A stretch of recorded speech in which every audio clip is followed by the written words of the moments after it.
What's good, YouTube? Trizzy Gang in the hood. Man, Trizzy Gang, what's good, family? Happy Saturday to everyone out there. Hope you guys have a safe Saturday. Hopefully you guys enjoy your Saturday. Today could potentially be the last game of the NBA Finals of this season. It could be, bro. Do I personally think it will? No. I think the Spurs are going to pull out tonight's win. You know what I'm saying? And then the Knicks are going to win at home. That's just I would be very surprised if the Knicks say, "Fuck it, we coming for blood. We gotta close this out tonight." I'll be very surprised if they do that, bro. Because you would think for the Knicks' first championship since however long, they would want to win in Madison Square Garden. You would think they want to do that, but at the same time, bro, we've seen folks say, "Fuck it, we want to win on the road. We don't got time to play games." You know what I'm saying? So we'll see. But listen, shout out to JxmyHighroller. We got this comeback. Should have been impossible. I mean, I'm going to be real. One thing about me and watching this series, I realized that every time the Spurs are up, that's not a good thing. Like, every time the Spurs are up, it's not a good thing. You know what I'm saying? I'm watching that game. I'm like, bro, usually I turn off games when it becomes a blowout. I didn't turn it off because I knew it's not safe. Like, they have shown me in every game, when they have a lead, it's over with. They're going to end up letting them come back and win the game. Bro, if y'all think about it realistically, the Spurs should have already closed this series. They were up in every game. They just didn't close the game. So I'm not going to say it should have been impossible, but it is crazy. It was, bro, I'm telling you, I was still stunned the next day. I was still stunned yesterday. Was it yesterday? Yeah, because yesterday they didn't play. I was still stunned yesterday. I was still stunned, bro. I just couldn't believe it, man. So, Spurs, man, it's sad, but y'all boys will be back. That's the one thing I'll give y'all. Y'all are young. Y'all will be back. Y'all had to learn. You know what I'm saying? Everybody got to go through growing pains. OKC lost. They didn't get to the finals, but they lost to the Mavs the year before they won the finals. So it's like every young team, you know what I'm saying, got to go through the growing pains. They got to lose first. Even my Warriors, we lost to the Clippers. You know what I'm saying? The year before we won. So it's just like every team got to go through it, man. You know what I'm saying? But let's check it out. Road to 20K. Let's see what it's talking about, man. Going down 3-1 in the NBA Finals is virtually a death sentence. Throughout Pretty the much. 79 final series in NBA history, 38 of them reached the dreaded 3-1 deficit, and only one team has come back from it. He puts it up. Let's go! Cleveland is a city of champions once again.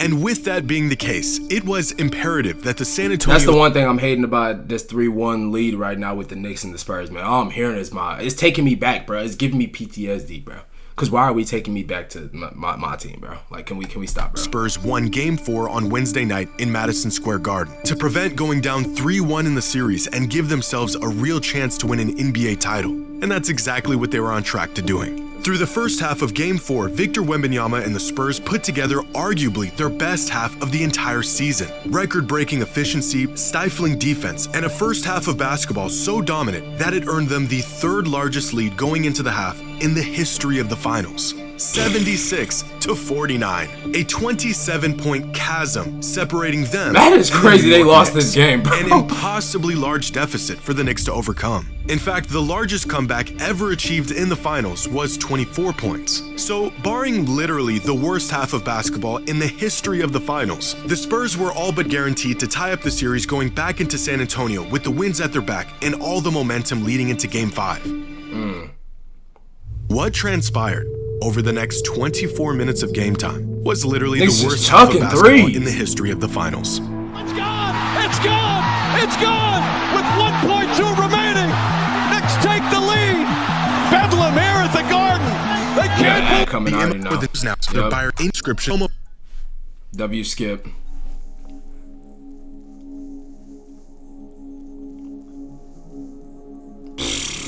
Just going down. Oh, that's the Knicks' probability to win?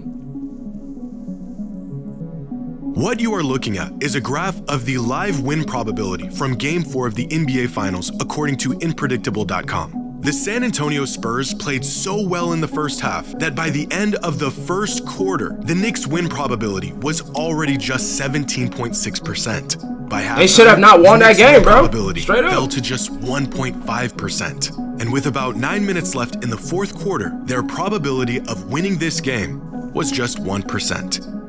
1%. Unfortunately for the Spurs, basketball is more than just a game of probability. We're gonna speed this up a little bit. This shit kinda going slow for some reason.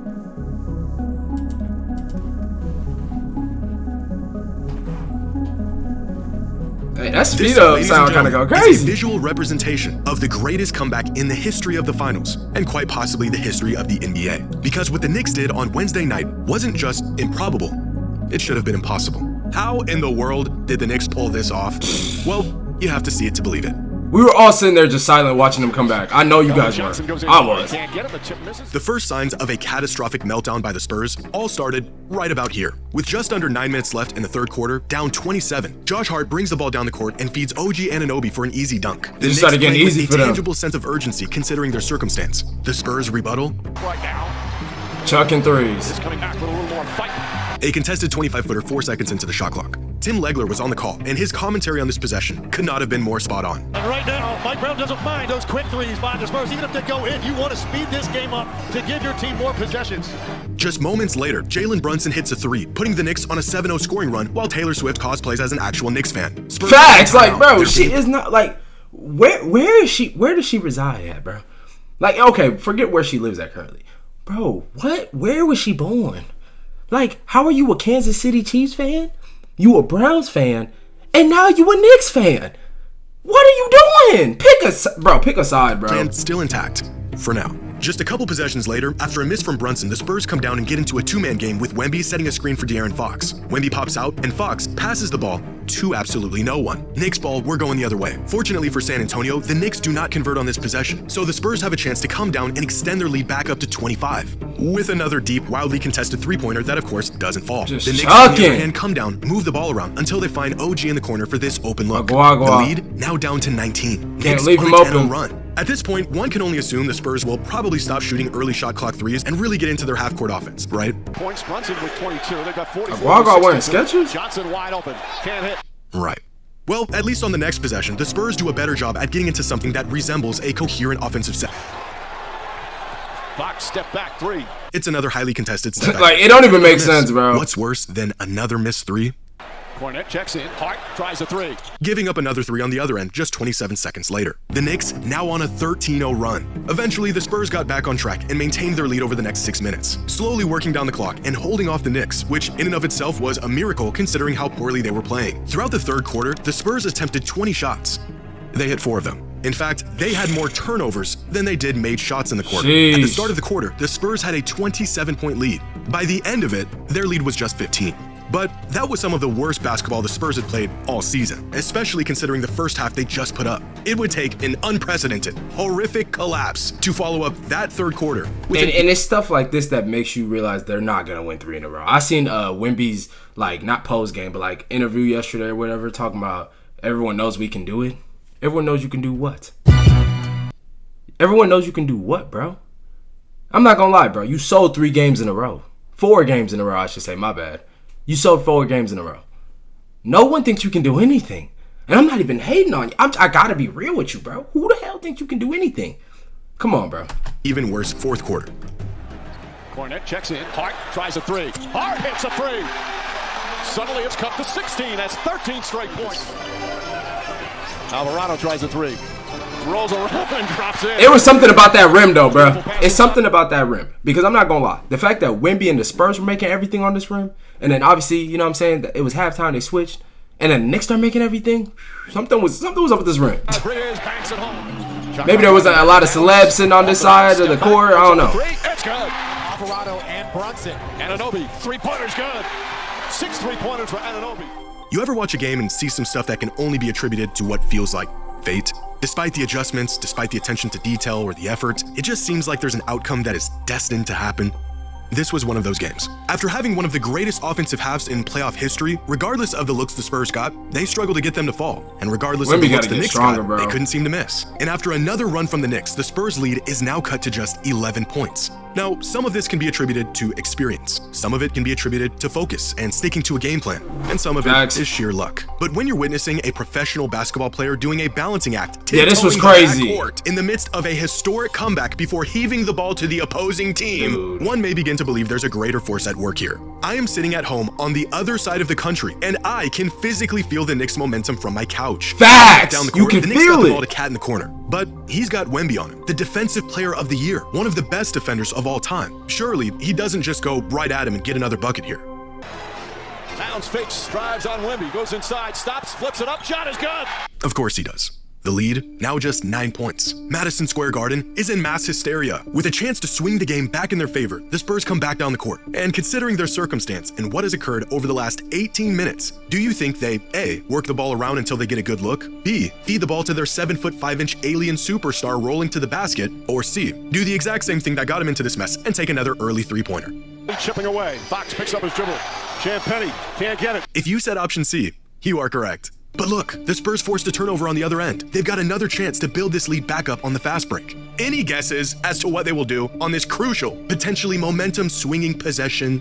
Castle may have gotten a piece of it. Fox kicks it out. Vassell, right side, three-pointer, can't get it.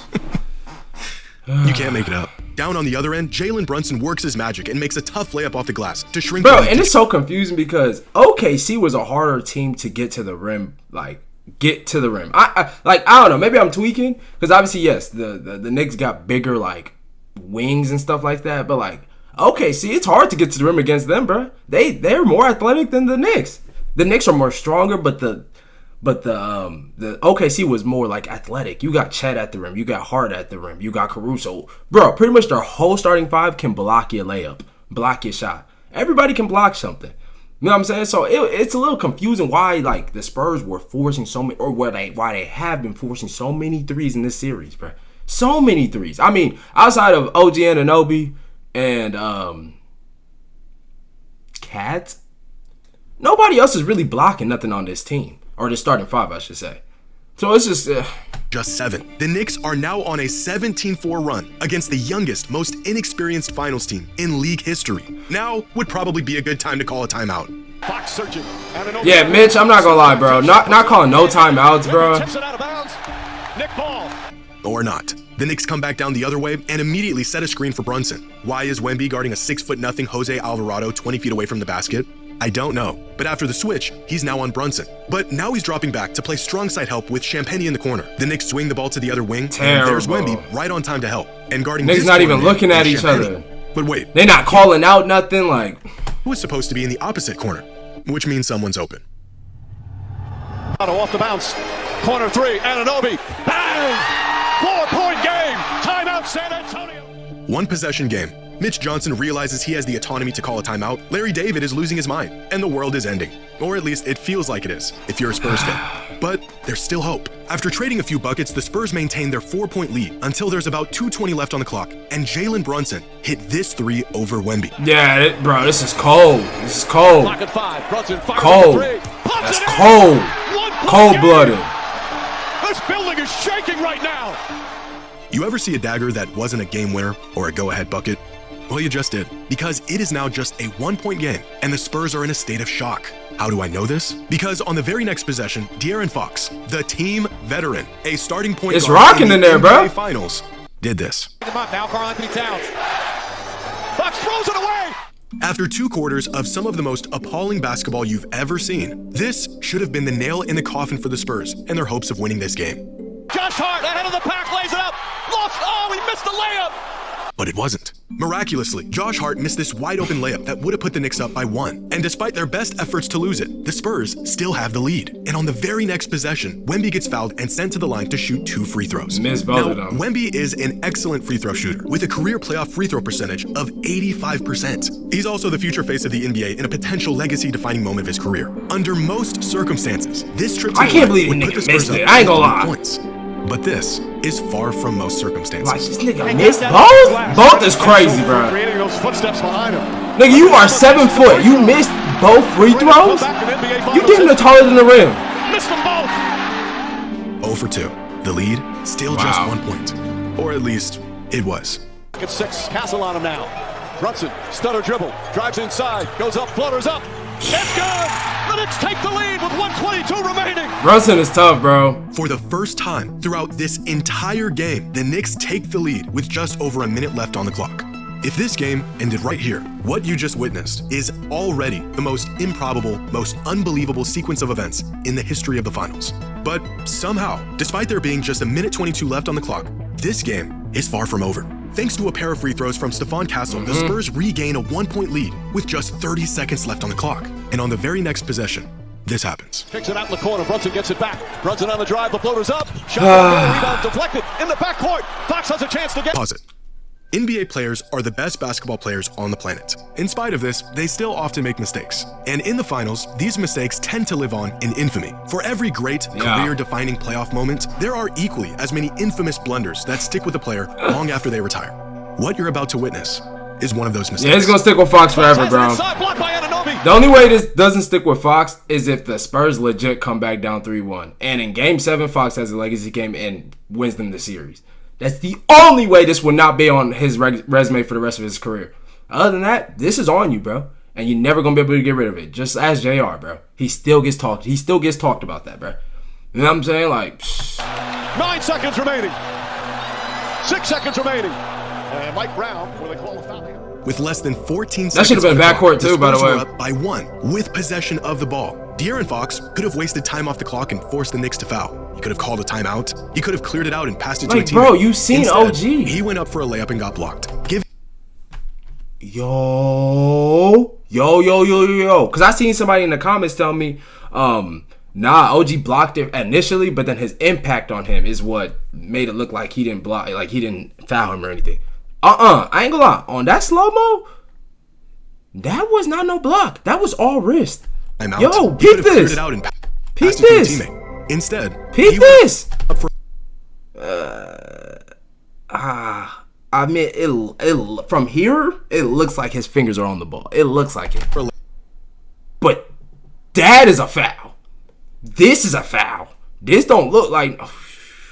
Layup and got blocked, giving the Knicks one more I don't know, chance though. It's hard to tell. But of all the unlikely things to occur in this game to bring us to this point, right, converting on a bucket with less than 6 seconds on the clock, down 1 in the finals, is about as unlikely as any. Dating back to 1997, the beginning of the play-by-play era, there have only been 6 go-ahead baskets in the finals with less than 6 seconds left in the game. All 6 of these buckets cemented as some of the most clutch, legacy-defining moments in modern NBA history. Even after their historic, unprecedented comeback, the Knicks still had to pull off what has only happened 6 times in the last 30 years. What are the odds that they can pull it off? About as unlikely as everything that led them to this point. It might just go flat for Jalen Brunson, allow him to operate at the top, 1-on-1. Brunson gets it, fires up a 3. Shot no good, the chip, it's gone! Wow. It's gone! It's gone! With 1.2 remaining, Knicks take the lead! Bro, it was shaking in that arena, bro. Even that camera frame right there, when OG was walking, that shit was shaking. They can't believe it! The greatest comeback in NBA playoff history! The Knicks pull off a miracle comeback and lead it 3 games to 1! That was absolutely insane. And 1 win away from a title! Yeah, man. He's got it. My friends, is the greatest comeback in NBA history. Hey, man. Shout out to JxmyHighroller. Yeah, man. That... in the finals, too, bro. It's one thing for that to happen in the playoffs, bro. But the finals, man. Spurs, man. I'm not going to lie, bro. I ain't gonna lie. Wemby, for you trying to become the greatest player of all time, bro, that is a bad look, bro. That's all something that's going to be on your resume forever. I ain't gonna lie. This picture right here, this MVP race, we reacted to this. All 3 of these players, Wemby, I ain't gonna lie, you're not better than them, bro. You're not better than them, bro. I'm gonna be real. Shea would have showed up in that 4th quarter. Y'all know how much I despise Shea. He would have showed up in that 4th quarter. Luka would have showed up in that 4th quarter. None of these players right here are missing those 2 free throws. I'm gonna be real with you. And that's not me hating on you, Wemby. I'm just saying, like, you young, you gotta get better. But right now, you is not better than any of these guys, bro. I'm just being truthful, man. That's tough.